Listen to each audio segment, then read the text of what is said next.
The first sign isn't fire, it's silence. A violent, vacuum-packed silence that slams into your nervous system before your brain can invent excuses. 1 second, the city hums like a living thing. The next, it flatlines. Phones light up like dying insects. Elevators stop mid-thought. Somewhere deep in concrete and copper, a system makes a decision and chooses nothing. Your chest tightens because your instincts recognize extinction before language does. People freeze. Not because they're stupid, because stillness used to be safe. Stillness meant stability. Stillness meant authority was handling it. That habit was trained into them by decades of reliable outcomes. Now it's a loaded gun pointed inward. While they wait, systems begin to peel apart. Power needs balance, not hope. Water needs pressure, not prayer. Supply chains need trust, and trust evaporates faster than fuel in a breached tank. Failures don't arrive one at a time. They stack. Pumps stall. Refrigeration warms into rot. Card readers become plastic lies. Elevators turn into vertical graves. Doors that once obeyed a fingertip now demand shoulders and leverage. This is where bodies get audited. Grip strength, stamina, pain tolerance. You learn quickly who eats protein and who ate slogans. Your body ignores your beliefs. It runs on chemistry. Miss water for 24 hours and your blood thickens, your thoughts slow, your temper sharpens. Miss sleep and your judgment fractures along invisible fault lines. Panic isn't emotional. It's physiological. It's dehydration with a megaphone. You see it when crowds surge without direction, when shouting replaces speech. That isn't chaos. That's mammals realizing the bowl is empty. The first real survival lesson is dull and deadly. Reduce exposure. Outside is friction. Inside is control. Height buys distance from ground-level panic. Corners limit angles of surprise. Windows betray you. You stop participating and start observing. Movement burns calories. Noise burns anonymity. Attention attracts mouths and hands. You don't share plans because plans get eaten. You test doors like they might bite. You fill containers early because later the water tastes like rust and apology. You understand that clean storage matters more than volume. A gallon you can drink beats 10 you can't. Improvisation stops being clever and becomes mechanical. Tape seals drafts. Cloth kills light. Plastic blocks air. Fear sharpens physics. Alarms scream until their batteries surrender. Sirens learn nobody's listening. Cold arrives like an accountant. Heat follows like a knife. Buildings stop being shelter and start behaving like climate. Concrete steals warmth. Glass bleeds it away. You learn that insulation isn't comfort, it's survival math. Air gaps are murder weapons if you ignore them. Time compresses, minutes stretch. Every decision carries weight because mistakes don't reset. You watch others fail the first exam. They wait for instructions, they look for uniforms. They trust announcements that never come. Authority dissolved quietly when the power died. There is no permission, there is only action or decay. The city will teach you fast, it doesn't care if you're ready. It only tests once. Drop your city in the comments. I want to see where the survivors are watching from. And hit subscribe while you're here. Hunger doesn't scream at first. It negotiates. It shows up polite, almost reasonable, suggesting patience like a bad investment advisor. Tomorrow will be better.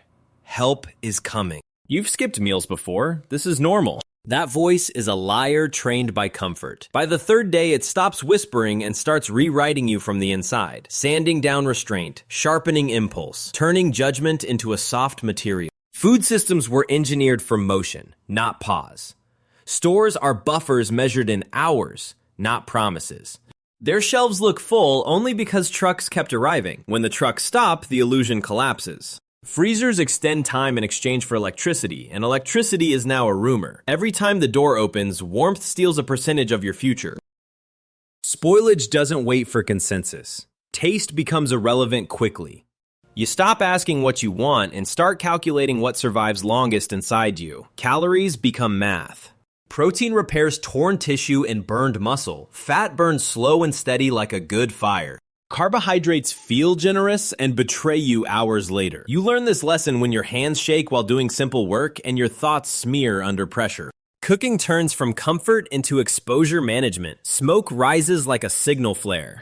Smell travels farther than sound. Light leaks through cracks you didn't know existed. Fire solves problems but announces them. You cook small. You cook fast. You cook when weather and darkness conspire in your favor. When they don't, you eat cold and let your jaw do the work. People move toward remembered abundance the way insects move toward light. Malls, warehouses, distribution hubs. These places promise volume, and volume feels like safety to untrained minds. What they actually offer is density. Density creates friction. Friction creates conflict. Conflict burns calories faster than hunger ever could. You avoid the obvious because obvious gets contested. Movement becomes timing. You travel when others are distracted, sleeping, arguing, or celebrating false victories. You don't carry what you can't protect. Every item has a weight cost and a risk profile. Dropping food hurts less than losing teeth. You learn to let go early because clinging makes noise, and noise brings company. Water steps forward as the real authority. Food without water is just packaging. Pressure fades, then lies. Clear water turns suspect. You collect early, store clean, rotate constantly. Filtration becomes religion. Boiling becomes insurance. Containers matter more than containers full of hope. One careless sip can erase weeks of discipline through cramps, fever, and weakness. Your body becomes a dashboard. Urine color tells you the truth before your mouth does. Pulse reveals stress you pretend not to feel. Shivering is debt. Confusion is warning. These signals aren't dramatic, but they're honest. Ignore them and the system fails quietly. There is no heroism in dehydration-induced mistakes. You learn to eat before hunger announces itself and drink before thirst begs. You rest before collapse because collapse doesn't ask permission. Survival isn't bravery. It's maintenance performed under threat, repeated daily without applause. Those who understand this stay functional. The rest burn themselves out trying to feel full in a world that no longer feeds them. After food, after water, comes the harder math: people. Cooperation built civilization, and it dismantles it just as efficiently under pressure. Stress strips varnish fast. Manners evaporate. Roles blur. The calm accountant becomes aggressive. The confident manager collapses. Leadership doesn't rise. It leaks. The loud fill the vacuum because silence feels like death to them. Thinking hurts, so followers outsource it. Violence never starts with fists. It starts with distance shrinking and entitlement growing. Someone stands too close. Someone stares too long at your pack. Someone decides your supplies are a shared asset because hunger rewrites ethics. Space becomes negotiable. Words become optional. You learn to read bodies the way sailors read water. Shoulders forward, hands visible or hidden. Feet angled toward exits. The mouth lies. The body rehearses. Trust becomes a tool, not a value. You use it briefly, carefully, and never lean on it. It's a bridge made of rope and time. You cross fast and burn it behind you. Long-term trust requires stability, and stability is gone. You trade information sparingly. You never reveal capacity. People don't need to know what you have. They only need to know you're not easy. Groups rot without rules. They also rot with too many. Rules require enforcement, and enforcement drains energy while manufacturing enemies. You learn to prefer small circles with shared incentives. Overlapping self-interest beats shared ideology. Skills matter. Repair hands matter. Quiet competence keeps you alive longer than speeches ever will. Charisma is loud insulation over fear, and fear spreads faster than fire. Defense isn't domination, it's deterrence. You aim to look expensive to fight and cheap to ignore. Rich invites tests. Desperate invites mercy plays that turn into theft. Balance keeps you uninteresting. You change routines because repetition is a map for predators. You understand most confrontations are negotiations disguised as threats. You give ground early when it costs less than blood. Pride is a luxury item. Sleep fractures first, shallow, fragmented. You rotate watch not because you trust each other, but because biology demands it. Doors get reinforced, angles get blocked. Light spill gets strangled. Night amplifies mistakes. A dropped object sounds like confession. A cough sounds like challenge. You learn that silence isn't absence, it's concealment. Conflict drains calories faster than hunger. Arguments burn glucose. Fights burn futures. Every injury becomes a long-term liability. There are no hospitals now, only outcomes. You choose avoidance over victory because victory bleeds. You move away from volatility the way you move away from bad weather. You don't fix people, You route around them. The collapse doesn't end. It settles. It becomes background radiation. Survivors aren't braver. They're regulated. They accept uncertainty without freezing. They plan knowing plans will break. They don't wait for normal to return. Normal died quietly when the systems did. What remains is behavior. And behavior is practice. Repeated, boring, uncelebrated practice. That's how you stay alive among the most unstable resource left. After the panic fades, the sky steps in to finish the work. Weather stops being background noise and becomes a judge with a short temper. Rain is no longer cleansing. It's weight, rot, exposure. Cold rewrites your priorities without asking. Heat doesn't argue at all. It simply deletes the people who miscalculate. Buildings turn hostile as utilities fail. Basements feel like traps. Upper floors turn into ovens. Every structure carries a seasonal betrayal built into its bones. Cold kills without drama. It steals heat faster than hunger steals strength, and it does it while pretending to be manageable. Fingers lose precision first. Buttons become puzzles. Knots become impossible. Then judgment follows. Slower, but permanent. You stop fixing small issues because bending hurts, because gloves slow you down, because it can wait. Those small issues accumulate interest. One loose seal. One draft. One wet sock. Eventually, one of them ends you. You learn quickly that insulation isn't comfort. It's fuel efficiency. Your body is a furnace running on finite input. Every air gap is a hole in the tank. Wind doesn't push, it reaches. It probes seams, corners, frames, and joints with patient fingers. You block it. Redirect it. Suffocate it wherever it tries to breathe. Thick walls mean nothing if air moves freely through them. Heat announces itself loudly. It accelerates everything bad. Dehydration creeps. Food spoils ahead of schedule. Minor wounds turn into long arguments with infection. Sleep fractures into shallow, useless pieces. You slow down not from weakness, but from biology, pulling the emergency brake to protect your core. Shade becomes currency. Moving air becomes architecture. Ventilation turns into survival engineering, not comfort design. You stop fighting temperature and start managing it. Movement shifts to dawn and dusk. Midday becomes a hiding exercise. You open paths for airflow the way sailors read water, testing currents with skin and sweat. Stagnant air is a warning sign.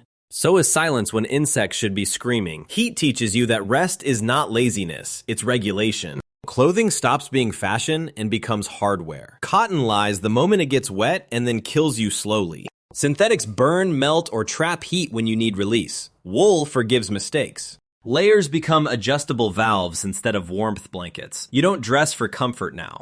You dress for failure scenarios. What happens when rain hits?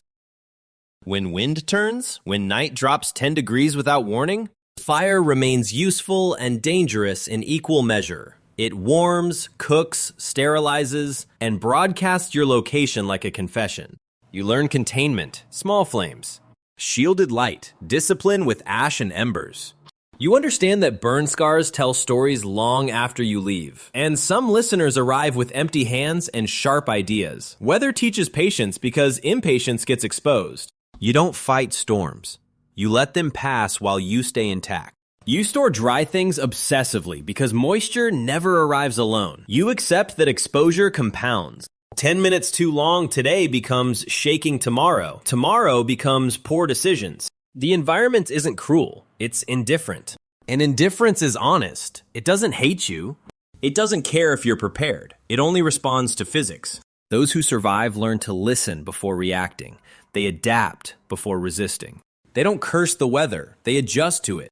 Romantic survival fantasies die fast. What remains is leverage. Tools are condensed labor. Hours of effort folded into steel, fiber, and edges. Without them, your body pays everything up front. Skin becomes currency. Blisters split, then invite infection. Strain hardens into injury. Injury starts a countdown you can't pause. Pain isn't dramatic. It's expensive. A knife isn't a weapon first. It's an efficiency machine. It shortens tasks, saves calories, reduces exposure. Sharp steel turns minutes into seconds. Dull steel turns seconds into bleeding knuckles and bad decisions. You stop abusing edges the moment you understand replacement is fiction. Maintenance becomes ritual. Clean, dry, oil, protect. You treat sharpness like stored food, because it is. Cordage looks boring until everything breaks at once. It lifts what your back shouldn't. It binds what won't stay put. It traps, repairs, suspends, reinforces. Without it, solutions stay theoretical. You learn knots because stores are ghosts and shelves don't restock. Improvisation keeps you alive today. Skill keeps you alive next month. Improvised fixes fail on schedules you don't control. Light becomes behavioral engineering. Yours shapes how you move. Theirs tells you where they are. You use illumination like a scalpel. Brief, directed, shielded. Darkness stops being fear and becomes cover. Batteries lie and die quietly. Flames forgive and betray loudly. You plan for both, trust neither, and always assume light leaks through cracks you didn't notice. Medical supplies don't grant mercy. They buy time.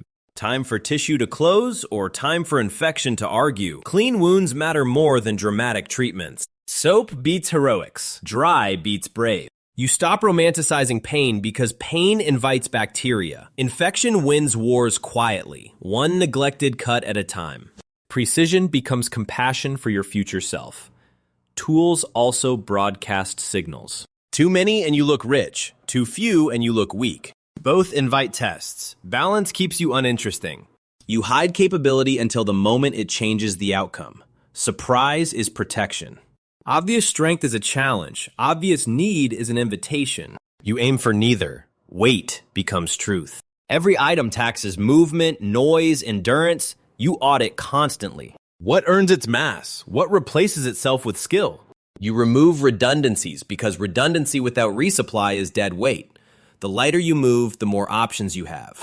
Options are survival margin. Eventually steel dulls. Fiber frays. Plastic cracks. That's when knowledge steps forward. Physics doesn't expire. Leverage still multiplies force. Friction still stops motion. Tension still carries load. You stop collecting gadgets and start collecting methods, because methods survive theft, weather, and time. Those who last understand this shift early. They invest in hands and minds, not just packs. They practice until technique replaces tools when tools fail. Civilization quit, but mechanics didn't. The world still obeys rules. Learn them, and you keep leverage long after the metal gives up. The final mistake is thinking collapse is an event, a date, a headline, a before and after. That illusion is comforting, and it kills quietly. Collapse is a condition that stretches like bad weather that never clears. Weeks smear into months. Months lose their edges. Hope becomes dangerous because it invites relaxation, and relaxation drains the tension that keeps you alive. People die not when things get hard, but when they assume they're allowed to rest. Routines replace calendars. The mind needs rails, or it derails under uncertainty.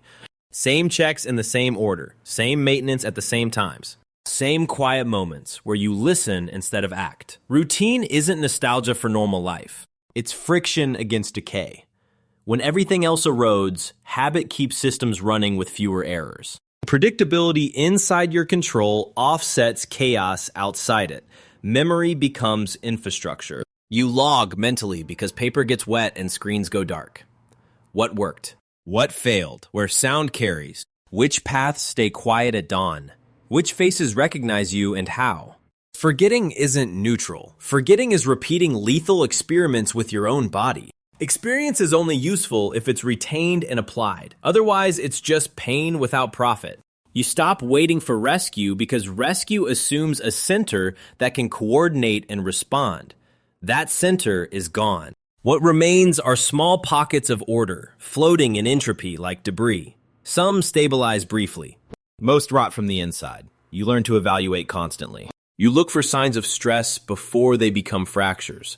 You leave early because staying too long is how people die with bags still packed and plans still perfect. Morality narrows under pressure. Not because you become cruel, but because you become precise. You help when it doesn't threaten survival. You refuse when it does. Hesitation is expensive. Guilt is a luxury item that requires safety to afford. Survival isn't kind, but it isn't malicious either. It selects based on response, not intention. The math is indifferent. Adaptability becomes the only currency that appreciates. Optimism decays. Preparation compounds. Bodies that regulate temperature and energy outperform bodies chasing motivation. Minds that observe outperform minds that narrate. Hands that fix outperform hands that shake. Emotion doesn't disappear. It just stops driving the vehicle. You learn to see the world differently. Not as broken, but as lighter. Systems shed weight. Redundancies vanish. Complexity collapses into fundamentals. Food, water, shelter, movement, repair. People are part of that shedding whether they consent or not. Those who survive accept reduction without resentment. They work with what remains instead of mourning what's gone. Time stops feeling empty. It becomes dense. Every day carries decisions that matter. You stop asking when it ends and start asking how you move through it intact. This isn't endurance for a finish line. It's maintenance without applause. If you're still alive now, it isn't luck anymore. Luck runs out early. What remains is practice repeated under pressure. Tomorrow isn't a promise waiting to be claimed. It's a challenge already leaning forward, and it's watching how carefully you prepare tonight.